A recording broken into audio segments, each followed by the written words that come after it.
Hello friend, দেখো আমরা আবার অটোয় করে বেরিয়ে গেছি। তো আমরা কোথায় গেছিলাম দেখতে থাকো। এই যে আমরা এসে গেছি, আমরা এসেছিলাম কুচবিহারের রাজবাড়িতে একটু বিকালটা সময় কাটাতে, সবাই মিলেই ঘুরতে গেছিলাম।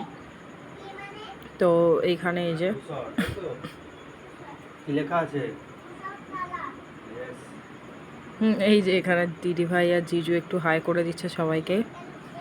তারপর আমরা একটু ভিডিও করছিলাম এখানটার, মানে জায়গাটা এত সুন্দর লাগছিলো, এমনিই সুন্দর লাগে, আবার ওই বিকালের পরন্ত রোদে জায়গাটা আরও সুন্দর লাগছিলো, অসাধারণ লাগছিলো জায়গাটা জাস্ট।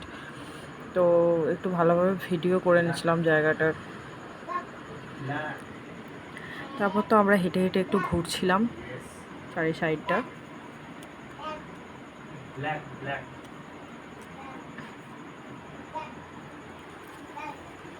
এই যে ঘুরতে ঘুরতে একটু ফটোশ্যুট হচ্ছিল, এই যে দিদিভাই জিজু একটু মজা করে এখানে ফটোশ্যুট করছিল। তারপরে এই যে আসলো আমাদের বাচ্চা পার্টি সবাই এসে ওদের সাথে ফটো তুললো। আসলে দিদিভাই জিজু তখন থাকে না, আমরা প্রচণ্ড মজা করে থাকি, খুব মজা হয়। তারপর এই যে দিদিভাইদের আবার একটা ফটোশ্যুট করছিলাম, কারণ ওরা মোটেই ক্যামেরা ফ্রেন্ডলি মানুষ নয়, আমার কথাতেই করছিল। তো মানে ওরা দুজন এত ভালোভাবে থাকে না, তো মনে হয় একটু ছবি তুলি করি, তো এইভাবে ভিডিও করছিল। এদের ভিডিও করার পর এই যে আমি একটু করছিলাম ভিডিও ভাগনা বাবুর সাথে আর আমাদের বাবুর সাথে।